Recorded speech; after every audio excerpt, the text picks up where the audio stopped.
What's up? Welcome back to the studio. I've just finished this kind of tie-dye Zentangle pattern situation, and I really like how it turned out. And I'm gonna post it on TikTok, but I have a feeling I'm gonna get a few questions on how I did it. So I thought we could fully do one together from start to finish right here. So for this one, I used blue, the specific light blue from Kuretake, for all the lines, and then I alternated between a few different pinks and reds. So it'll be like light pink, pink, reddy pink, red, and then back down. Oh, oopsie. And I think I want to do yellow as the main line this time with blues, because that's a nice combo. And then I went down, and this way I want to go sideways. Then I'll just have a couple to compare and contrast, and I always think that's a bit of a good idea. So we're gonna get our yellow ready, and then we're gonna decide what blues to use. I think I'm also gonna use the Princeton round 2 brush. I have 2 that I've been using a lot recently, and this one is the more used one. Oh, sorry, I'm not very focused over here. This is the more used one, and I want a flat line. I don't necessarily need crispy corners right now, so that is what we're doing. So I think we'll use, I do like this, maybe, maybe this, and this. We'll see as we go, but that's at least the plan at this time. So what we're going to need is a water, of course, but also the water gets murky really easily, and we want to keep, because we're using blue and yellow, it's going to turn green pretty quick.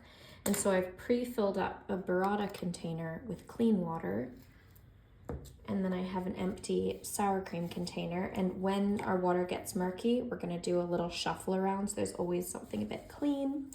And then paper towel, still using the same one. Maybe I'll turn it inside out actually. I just really like using them again. Not sure why.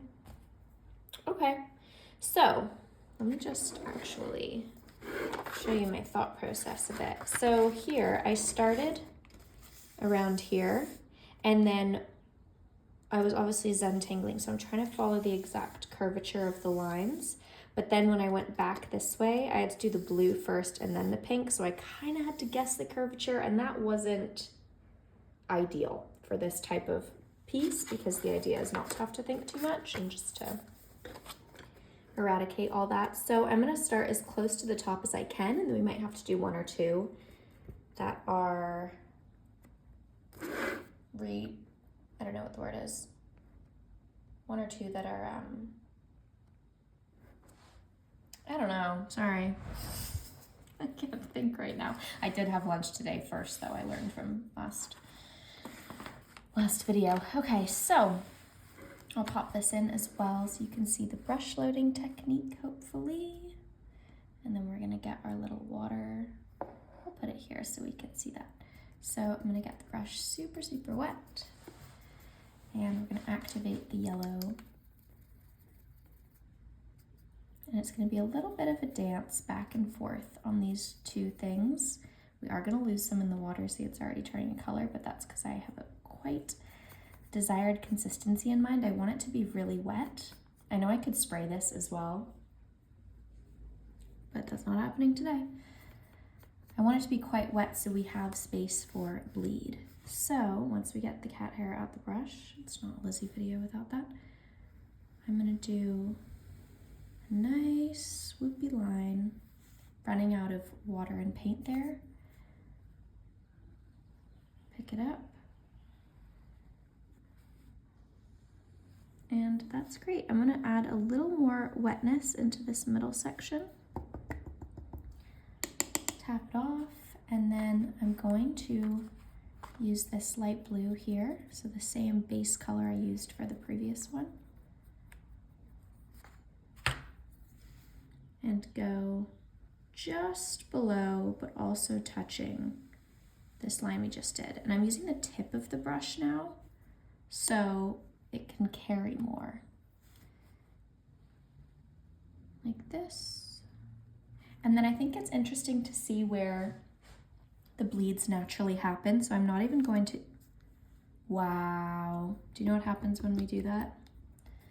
We just get a little tissue and some clean water, and we're gonna try and clean that up as best as we can.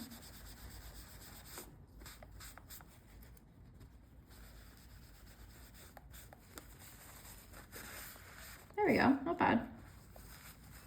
Actually, better than I was expecting.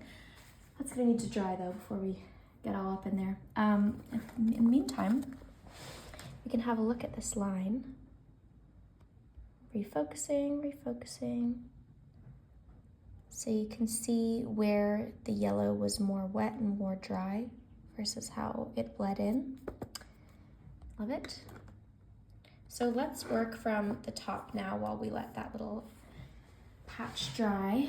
So I'm gonna dip, yellow, make sure it's nice and wet. So when I go in the water, I'm really scooping it like that. So I'm gonna go slightly further than I might otherwise because I know I wanna put the blue in. Like so. Clean it up. And then I'm gonna do 2 of each color. So I'm gonna take the exact same light blue and draw it in. Wrist position expired, re-up. That was drier than I'd hoped. And then, now this has set the tone for the white space distance of this piece. So with each line that we do now, I'm gonna try and get a similar kind of look. So next up, I think I'll do this one actually. This is a bit of a turquoisey shade. Whoa, these 2 colors together we used before in the triangle tie-dye one. Really into tie-dye these days. And it really is fruit roll-up vibes. Okay. And then we're just gonna follow this curve as best we can. And there's not much time in between these because they're not a full stroke, so that's why I'm doing that little bit too.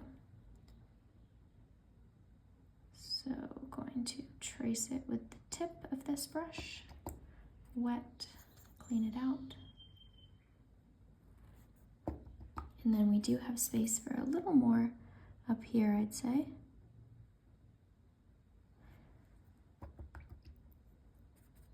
And then, yeah. So how much it bleeds is going to depend on how wet it is. So, is this a better way to see? Probably. So for example, this part was much more wet. I did it most recently than here. So that's just something to keep an eye on. Okay, I think after this round, I'm gonna change out the water. We're gonna get some yellow. And our little spill area has probably dried by now.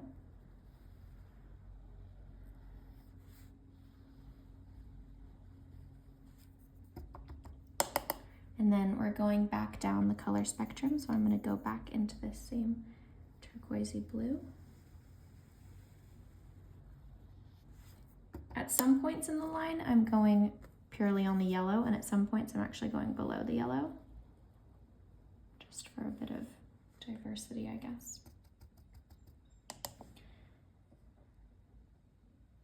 And then same thing. So we're gonna follow that line as precisely as we can. Trying to, just make a big kind of undulation. Oops, I keep dipping into my clean water. And then turquoise Oh, so I kind of didn't quite touch it right here. I'm gonna go back in. There we go. Okay, now let me show you how I plan to change out these waters.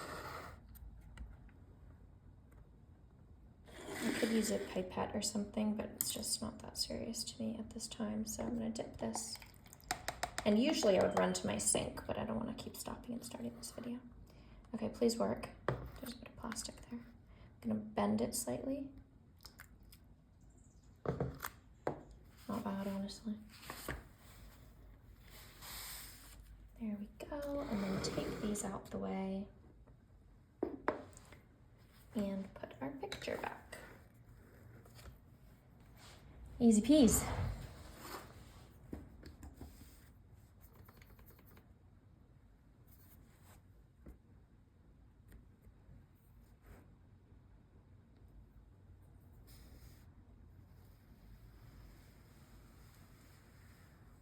So I actually could have gone all the way with that, but I want to have an extra wet line. So I re-upped. Okay, so next I'm going to use this blue in the Kuretake. I'm also gonna wipe these out once I'm done because I know I'm getting a little green tinge in there.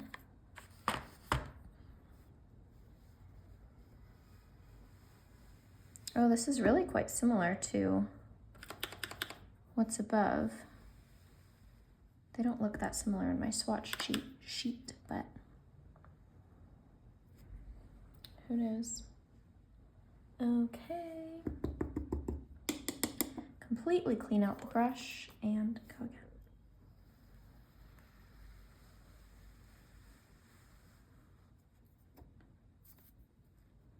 And I usually don't go all the way from the end because I want it to have a really, or the end, the bit where I left off, because I want it to have a bit of a smoother transition. This we could take all the way. Oh, I guess we're going to. Wow, I just love watching how that spreads out. It really turns green quite quick. Okay.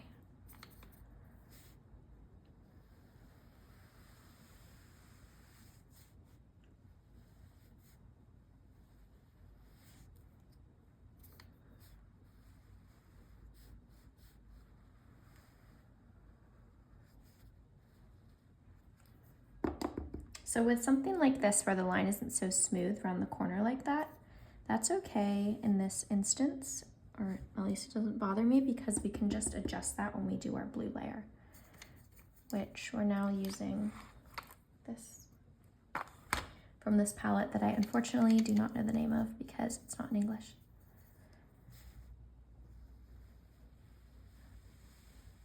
There we go. What a nice royal blue we got going on.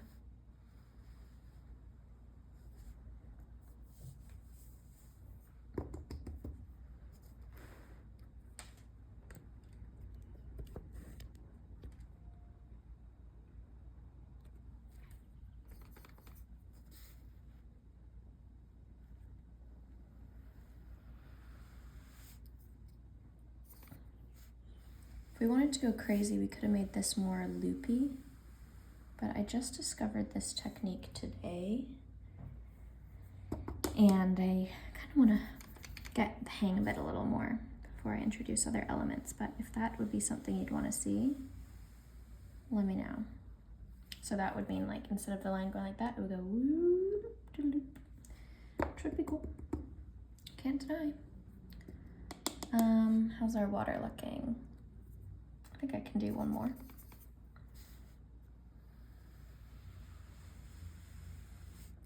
So because there aren't going to be that many lines, this is going to be a little shorter than the usual long Zentangles, and I know we have this 10 to 30 minute gap. Oops, wrong blue. That I have a hard time finding videos that make sense for, so hopefully, oh, look at that. That was a great one. Hopefully this one fits in that time, sort of.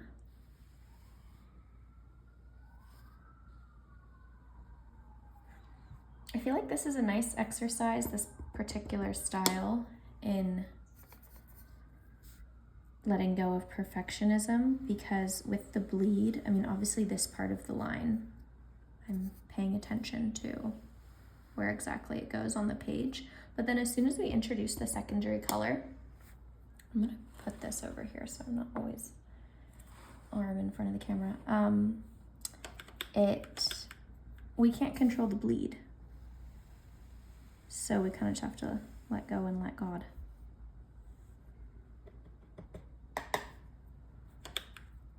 And then hopefully it's still gonna turn out really cool. And then we can say, ah, see, I don't have to control everything. I'm good. Okay. I'm gonna switch out my water.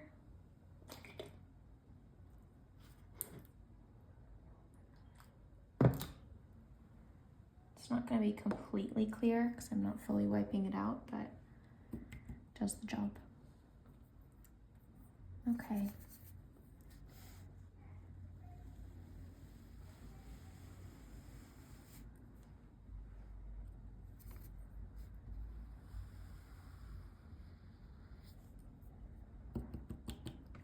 So what are we on? We did those two blues, these two. I'm doing 2 of each.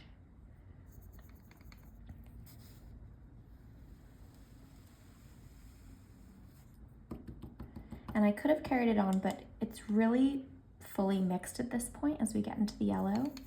And I want it to have more of a blueness, so I'm effectively re-upping on the blue.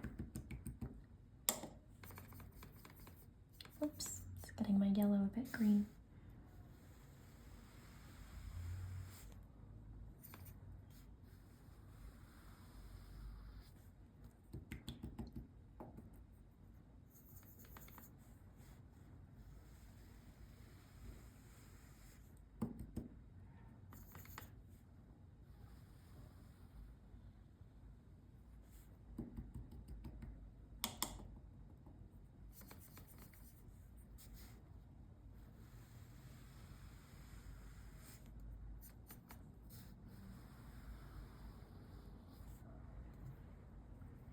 Been kind of coming down to eye level of the page every so often to check how wet it is, which obviously you can tell by how glistening it is.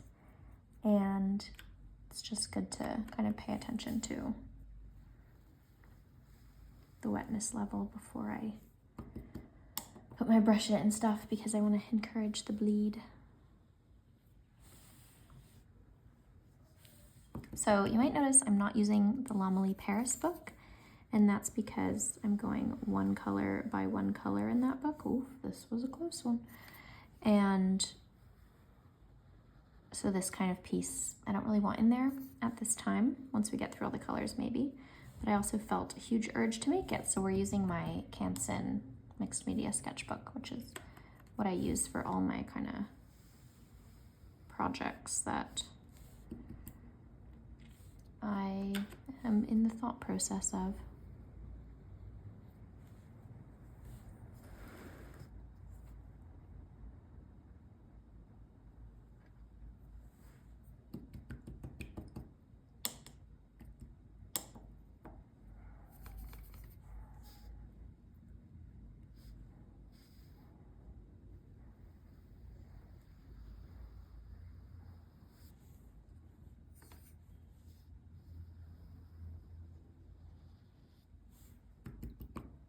So now we've done 2 light blues. We're going to move back to our more aqua blue. And I'm using 4 colors, or 4 blues and a yellow. But you could use any colors. You could do a different one each time. Oh, I've decided what I'm going to do for my live. By the time this is posted, I might have already done it. I don't know yet. But I'm going to do rainbows. It's going to be great. That was the top liked 2 comments actually on my poll of what I should do. So we're doing rainbows live, and I will keep you posted on when that's happening. Hopefully you can join me, and then you can ask questions in real time and maybe even paint along.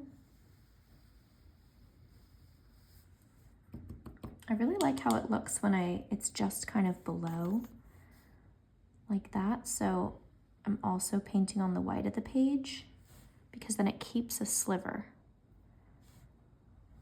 Also, I've tended to run out around here of water and paint and then re-upped, and so these bits are kind of heavier and the page is dimpling. I think it's time for another refresh. When I did the blue one before this one, I was running back and forth to the sink, which is just in the next room. It's not the end of the world. But when you're in the zone like this, it's not ideal to get up and down all the time. So I'm glad I discovered this little pot hack. I didn't discover it. It's not like I made it up. I just haven't done it in a while. And you should always work smarter, not harder. Am I right? So I haven't actually been dabbing my brush in the paper towel much because I want it to be particularly wet, so I will kind of be dipping in the water and then tap it a little for any excess, but I'm not mad at the wetness. Okay, now it's looking more blue. Maybe it just depends on the ratio. That's great, love that. So it kind of looks like a subtle undulation with the changing of the colors of the blue ombre. Just for a little variety, but not overwhelmingly. Because we've already got swooshes, we've got tie-dye, and I didn't want too much craziness. So I think this is perfect level for what I was envisioning.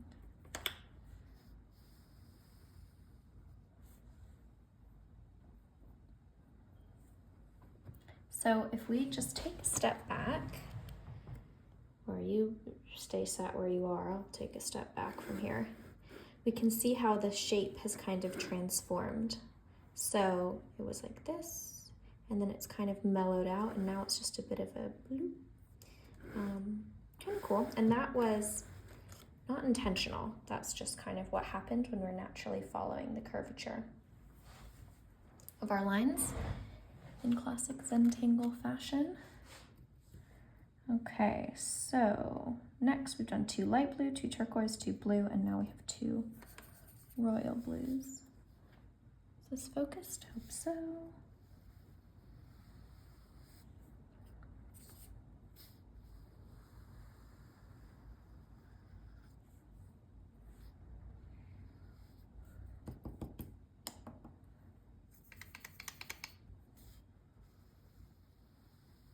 Oh my god, I just love this color. My school uniform when I was growing up was this color, so that could be why, but it just feels so satisfying.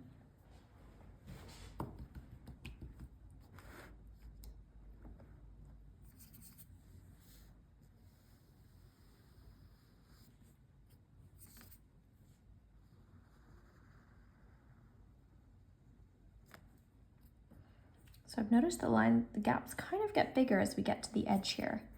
I'm not really sure why that is, and I'm not going to try and edit it because that's, I guess, just been the natural progression of this piece, but just noted.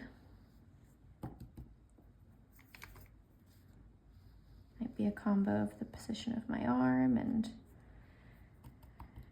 all kinds of things, really. Okay, we've made it to the top of our blue spectrum. I kind of want to go even closer so you can see the bleed.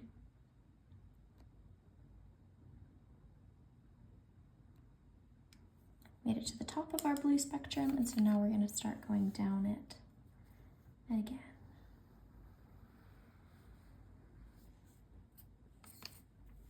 So this piece will be available on Finders Keepers as per with the ones that are not in the Lomely sketchbook, and that's the bit of my website that has all these one-of-one pieces under $100 that were like either kind of experiments or like just ideas I'm getting out, and I don't need to keep all them, so that I can share them with you guys if you're interested, and then you have a one-of-one little painting.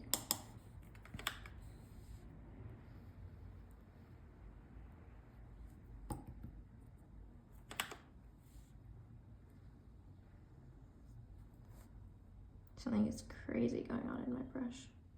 Yeah, this brush is kind of coming to the end of its days, which is allowed. I've used it a lot. I'm gonna re-up the water. This is the 3rd or 4th time, if anyone's keeping track. I've used about half my original burrata water. It's not actually burrata water, but it's the burrata water container. Dairy containers like that are your best friend if you're an artist. They're so good for just mixing paints and water. And sometimes if I mix a lot of a paint, like there's these sneakers I paint a lot for a client where I have to use the same brown and the same green, and I just every few months mix up a huge batch, and then I can just open that and use it every time instead of having to remix it and trying to get it exactly the same. So, and I keep them in one of these dairy containers with a lid. They're the best. So if you wanted your line to be more, in this example, yellow than blue, you could do a bigger amount of yellow, so maybe double the length of yellow, and then just the blue at the bottom. And that'll control how much there is. Or you can also even let the yellow dry a bit, just a bit, and so the blue doesn't go up as much. Just for different looks. None's better than another.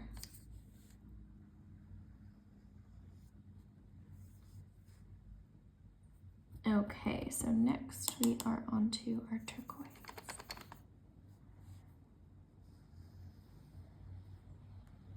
So right here, I'm intentionally going quite below the yellow because I did quite in the middle on the ones above, and I just want to see the difference. So just for perspective, kind of, our lines at the top are mostly dried except for these little bits where the paper has undulated because it was the most wet. And that's going to form some really cool kind of water patterns that we can see a bit later once they dry.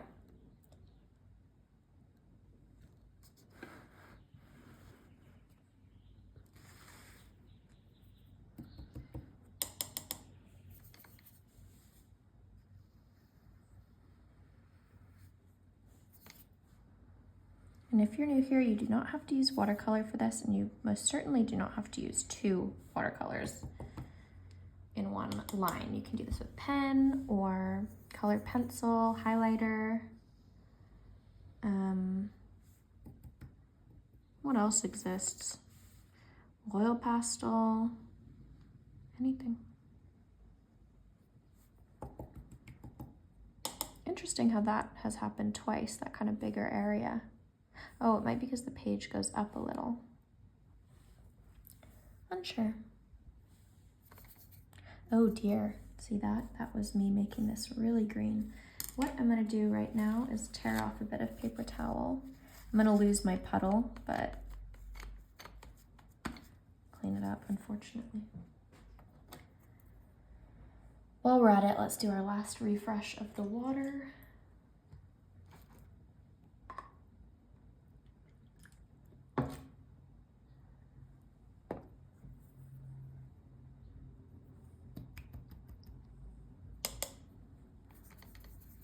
Remake our puddle a little bit.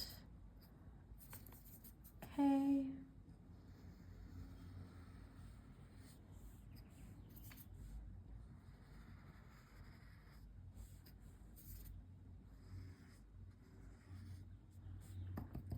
And then what's next? Our light blue.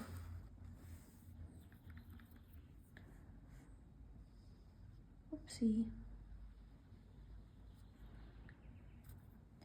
I mean, oopsie because it didn't touch, but it doesn't really matter how thin or thick the line is because it's the focus of this piece is the bleed and how it all kind of looks together. Remember, you can't mess up with Zentangles because the whole point is that each line is a response to the line before it. So it's kind of like a live situation. Like there isn't too much you can prep besides saying, I want blue and yellow and I want them to be a straight wavy-ish line. That's what we did. Okay, now we're really coming to the edge here. I'm gonna get us a little closer.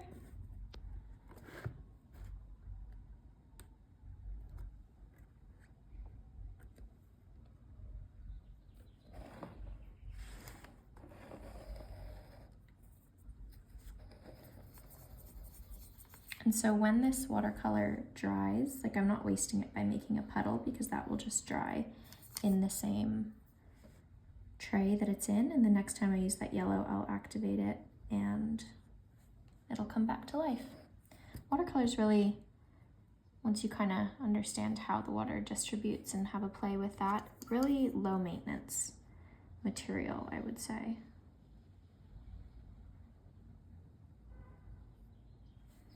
And I want to go just a little, that's quite dried. But let's add, there we go.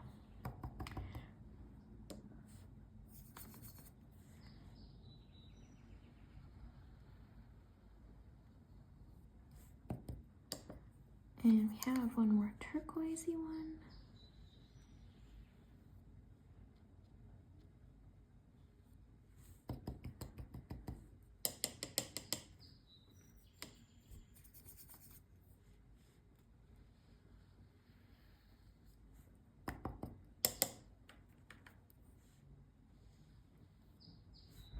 Whoa, look at that swimming down there.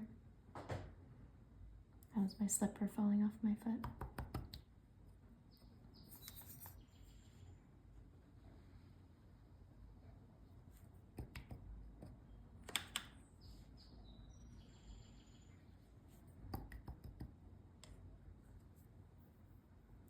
These are Japanese watercolors, by the way, which is why they're so pigmented and beautiful.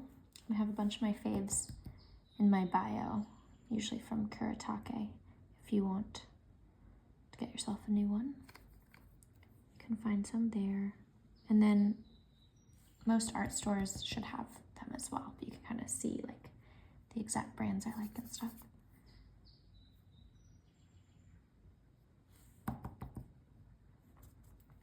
Okay, our last royal blue.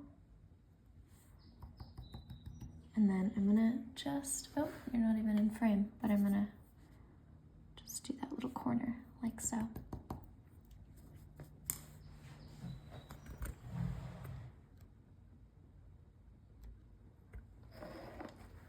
So this is how it's looking.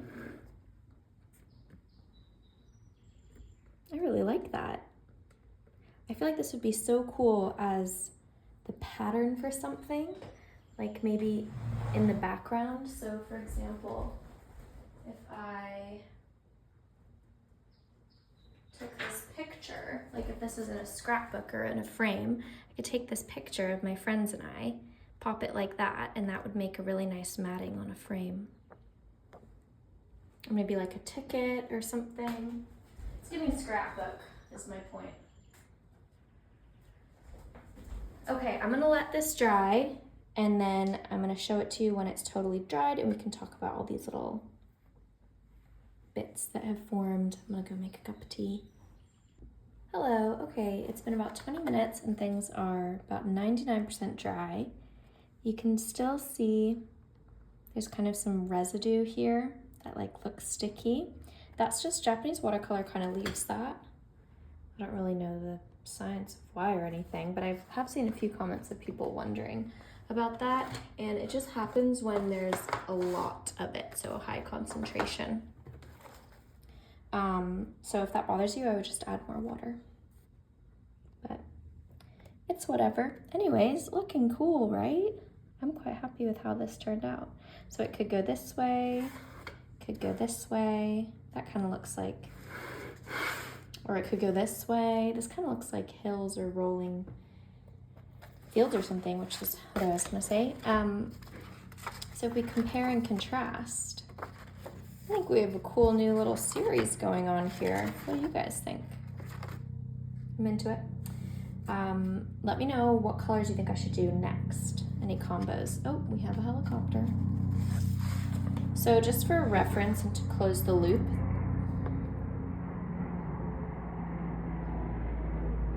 sorry about that. Here is how much water and dirty water I used. So about half of this brought a container, a little less, just in case you don't have a container this big, doesn't matter. You can also go to your sink, whatever. And yeah, so both of these will be on Finders Keepers. If you make one, send me a picture because I would love to see how they turn out. So thanks for watching. I hope this inspired you, and I'll see you in the next one.